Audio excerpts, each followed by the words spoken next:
Good morning students. मेरे YouTube channel पर आप सभी का स्वागत है।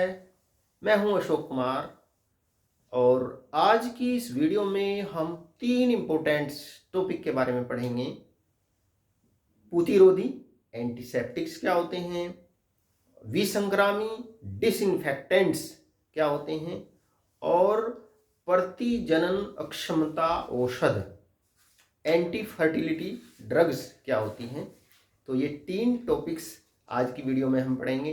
तो प्यारे विद्यार्थियों, शुरू करते हैं। पहले लेते हैं एंटीसेप्टिक्स। प्रतिरोधी क्या होते हैं? वे रसायन जो हानिकारक सूक्ष्म जीवों का विनाश करते हैं अथवा उनकी वृद्धि को रोकते हैं, परंतु सजीव ऊतकों लिविंग टिश्यूज के लिए हानिकारक नहीं होते, एंटीसेप्टिक कहलाते हैं। जो एंटीसेप्टिक्स होते हैं वो क्या होते हैं? वो सूक्ष्म जीवों को नष्ट कर देते हैं या उनकी वृद्धि को रोक देते हैं, परंतु जो लिविंग टिश्यूज होते हैं, सजीव ऊतक होते हैं, मतलब शरीर के लिए वो हानिकारक नहीं होते। तो ऐसे पदार्थ कहलाते हैं एंटीसेप्टिक्स। और सामान्यतः प्रयोग में आने वाले जो एंटीसेप्टिक्स हैं वो इस प्रकार से हैं और एंटीसेप्टिक्स के नाम आपको पता होना चाहिए, तो इनको याद करना है आपको। तो सामान्यतः उपयोग में लाए जाने वाले जो एंटीसेप्टिक्स हैं वो ये है फ्यूरासिन,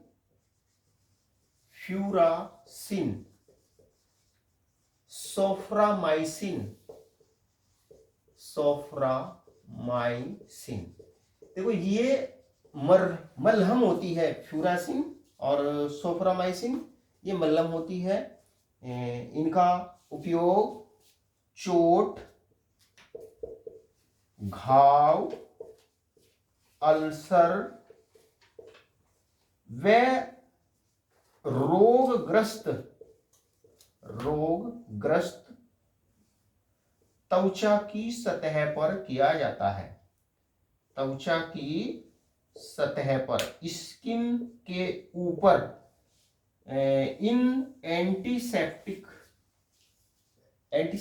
का इनका उपयोग किया जाता है। देखो जो एंटीसेप्टिक्स होते हैं, ध्यान रखो, जो एंटीसेप्टिक्स जो होते हैं ना वो सजीव ऊतकों के लिए तो वो हानिकारक नहीं होते, लेकिन जो हानिकारक सूक्ष्म जीव होते हैं उनको वे नष्ट कर देते हैं। मतलब हमारे शरीर के लिए जो सूक्ष्म जीव हानिकारक होते हैं, है ना, उनको तो ये नष्ट कर देते हैं या उनकी वृद्धि को ये रोक देते हैं, परंतु ये हमारे शरीर के ऊतकों के लिए ये हानिकारक नहीं होते। और इनका उपयोग, जैसे ये फ्यूरासिन, सोफ्रामाइसिन है, चोट, घाव, अल्सर और रोगग्रस्त त्वचा की सतह पर। ये बात ध्यान रखने की है कि जो एंटीसेप्टिक्स होते हैं ना, इनका इस्तेमाल स्किन पर किया जाता है, त्वचा पर किया जाता है। इनको शरीर के अंदर प्रसारित नहीं किया जाता। जैसे कुछ दवाइयां जो होती हैं ना, जैसे एंटीबायोटिक्स होती हैं, एंटीबायोटिक्स को हम खाते हैं या कुछ एंटीबायोटिक्स के इंजेक्शन लगाते हैं शरीर में, तो इनको न तो खाया जाता ना इनका इंजेक्शन लगाया जाता, बस केवल इनको स्किन की सतह पर इनका उपयोग किया जाता है ना, चोट पर, घाव पर, है ना। तो ये घाव से, जो घाव होता है ना, घाव पर जो हानिकारक सूक्ष्म जीव होते हैं ना, ये उनको एंटीसेप्टिक उनको नष्ट कर देते हैं। तो ये एंटीसेप्टिक, 2 एंटीसेप्टिक्स के नाम ये हुए। कुछ एंटीसेप्टिक्स जैसे डेटोल को सामान्यतः घरों में यूज करते हैं। और जो डेटोल होता है ना, डेटोल, इसके 2 मुख्य अवयव होते हैं, 2 इंग्रेडिएंट्स इसके होते हैं, क्लोरोजाइलिनोल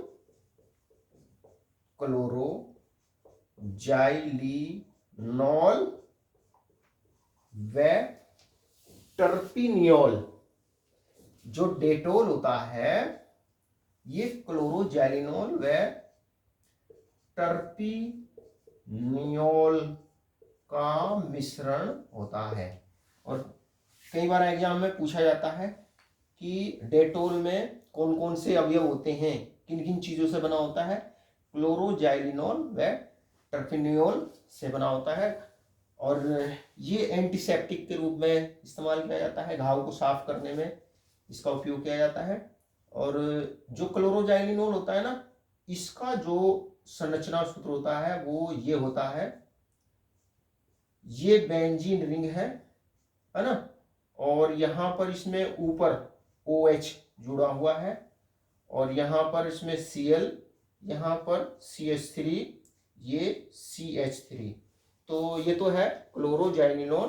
और टर्पिनियोल का जो संरचना सूत्र होता है वो ये होता है, ये बेंजीन रिंग, और यहां पर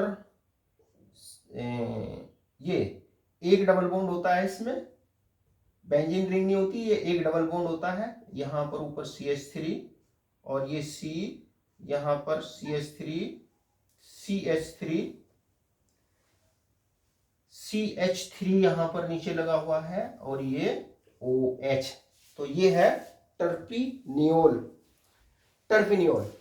तो जो डेटोल होता है वो टर्पिनियोल का और क्लोरोजैलिनोल का ये मिश्रण होता है।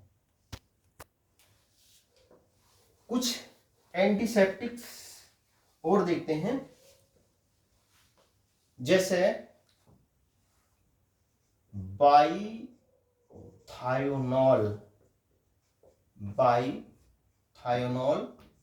और ये जो बाईथायोनॉल होता है ना, इसका जो संरचना सूत्र होता है, देखो नाम याद होना जरूरी है, एंटीसेप्टिक का नाम याद होना जरूरी है, भले ही आपके संरचना सूत्र याद हो या ना हो, है ना।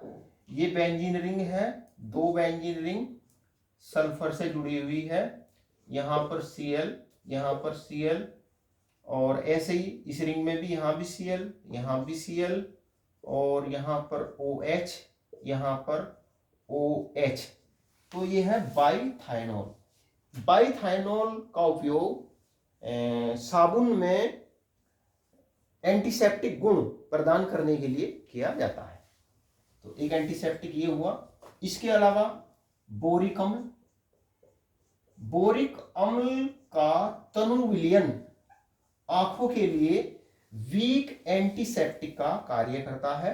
इसी प्रकार से sulphur dioxide, chlorine, iodoform CHI3, ये एंटीसेप्टिक का कार्य करते हैं। देखो ये जो आयोडोफॉर्म होता है ना, ये बहुत अच्छा एंटीसेप्टिक होता है। और इसी प्रकार से आयोडीन का टिंक्चर एंटीसेप्टिक का कार्य करता है। आयोडीन का टिंक्चर, आयोडीन का टिंक्चर किसे कहते हैं? यह है परिशोधित स्पिरिट,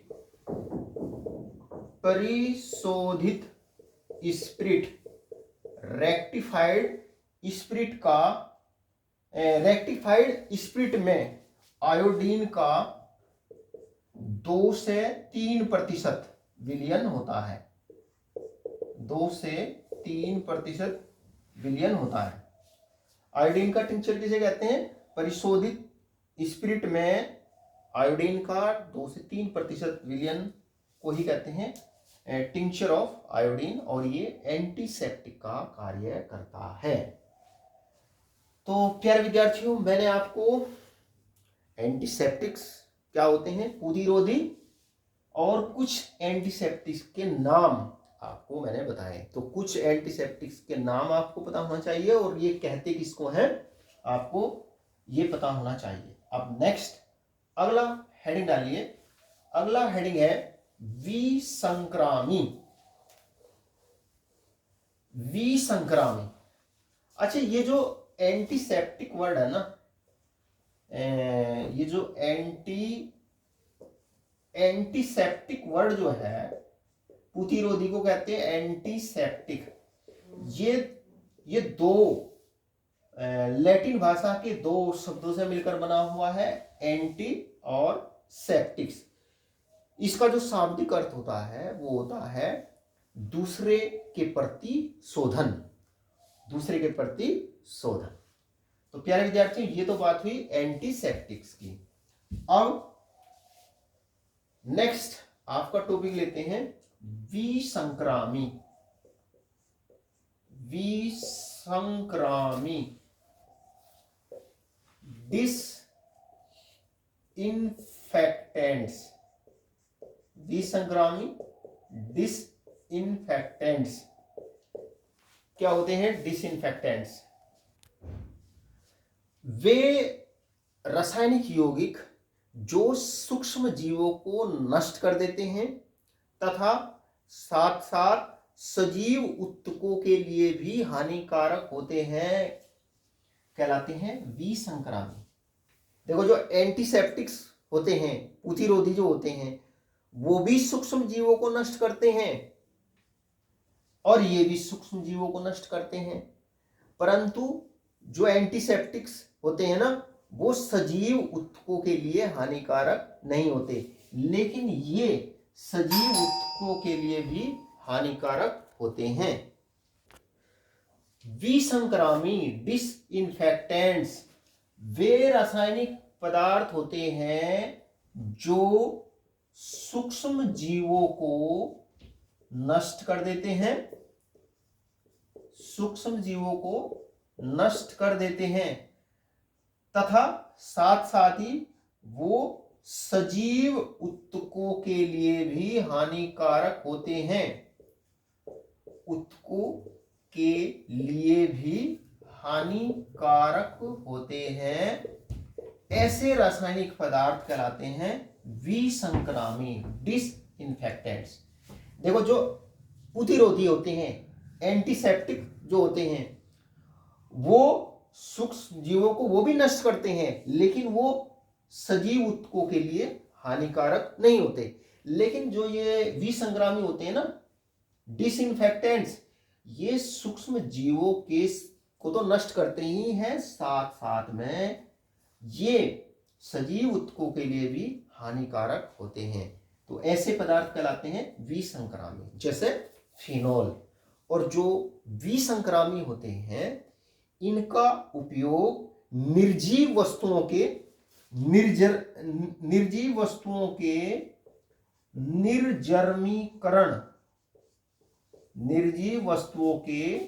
निर्जर्मीकरण स्टेरिलाइजिंग में किया जाता है।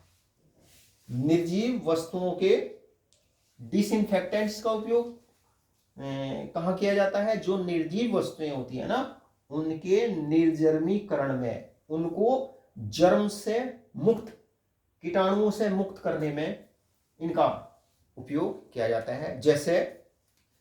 जैसे फर्श की सफाई करने में, और जैसे नालियों में, और जो यंत्र होते हैं, जैसे ऑपरेशन में काम आने वाले जो यंत्र होते हैं, उनके निर्जर्मीकरण में विसंक्रामी डिसइंफेक्टेंट्स का उपयोग किया जाता है। जैसे फिनोल जो होता है ना, फिनोल का 1% जलीय विलयन, 1% जलीय विलयन जो होता है, ये डिसइंफेक्टेंट्स का कार्य करता है।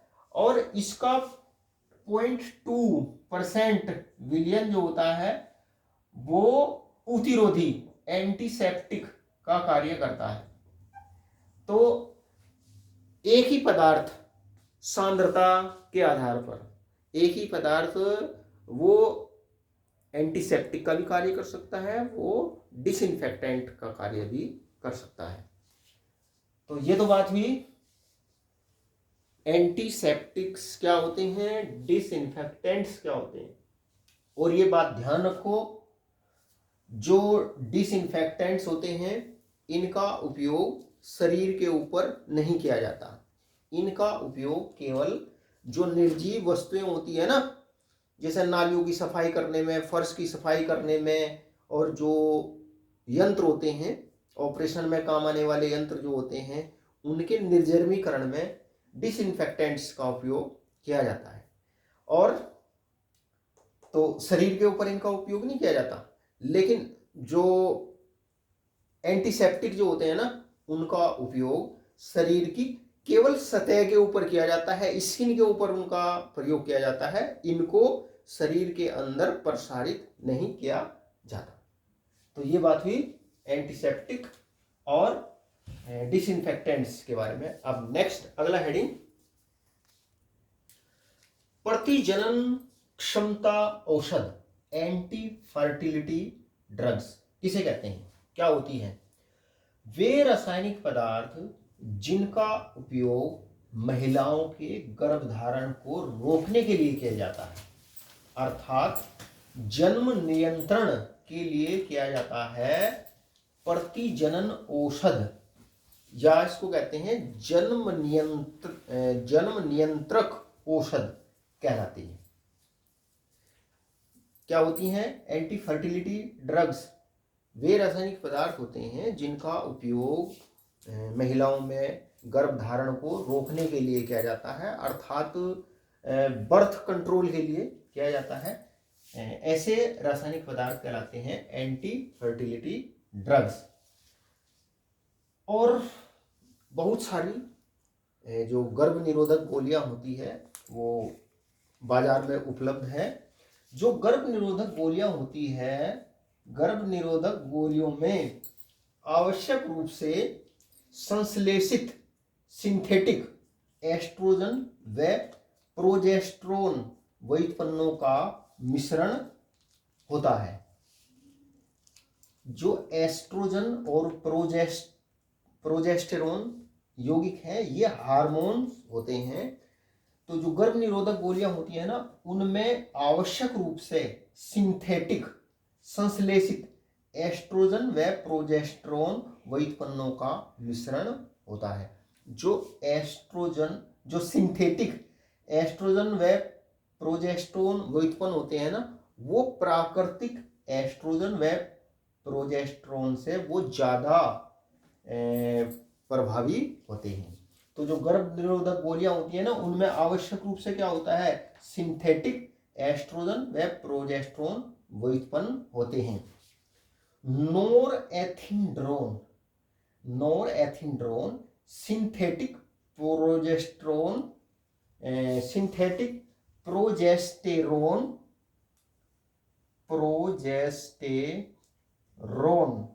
व्युत्पन्न जनन नियंत्रण औषधियों में व्यापक रूप से प्रयुक्त किया जाता है। जो सिंथेटिक प्रोजेस्टेरोन व्युत्पन्न होता है ना, ये जनन नियंत्रण औषधियों में व्यापक रूप से प्रयुक्त किया जाता है। इसी प्रकार से इथाइनिल एस्ट्राडायोल, इसे नोवेस्ट्रोल भी कहते हैं, यह एक एस्ट्रोजन व्युत्पन्न है। एस्ट्रोजन हार्मोन का व्युत्पन्न है। इसका उपयोग प्रोजेस्टेरोन व्युत्पन्न के साथ में गर्भ निरोधक गोलियों में इसका उपयोग किया जाता है। जो गर्भ निरोधक गोलियां होती है, वो महिलाओं में जो उनका मासिक धर्म होता है और जो अंडोत्सर्ग ओवुलेशन की क्रिया होती है, उनको रोक देती है। जो गर्भ निरोधक गोलियां होती है वो मासिक धर्म, मेंस्ट्रुअल साइकिल और अंडोत्सर्ग ओवुलेशन की क्रिया को रोक देती हैं, और जिसका हानिकारक प्रभाव भी होता है।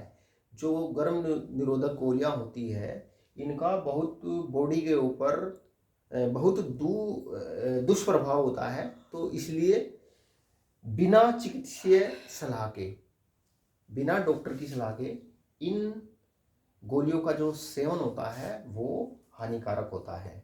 डॉक्टर की सलाह के बिना ये दवाइयाँ नहीं लेनी चाहिए। तो प्यारे विद्यार्थियों, आज की वीडियो में मैंने आपको बताया एंटीसेप्टिक्स और डिसइंफेक्टेंट्स और एंटी फर्टिलिटी ड्रग्स क्या होती हैं। तो आज की वीडियो में इतना ही। वीडियो अच्छा लगे तो लाइक करना, चैनल को सब्सक्राइब करना। चैनल का नाम chemistry bye Ashok Kumar. Thank you, नमस्कार।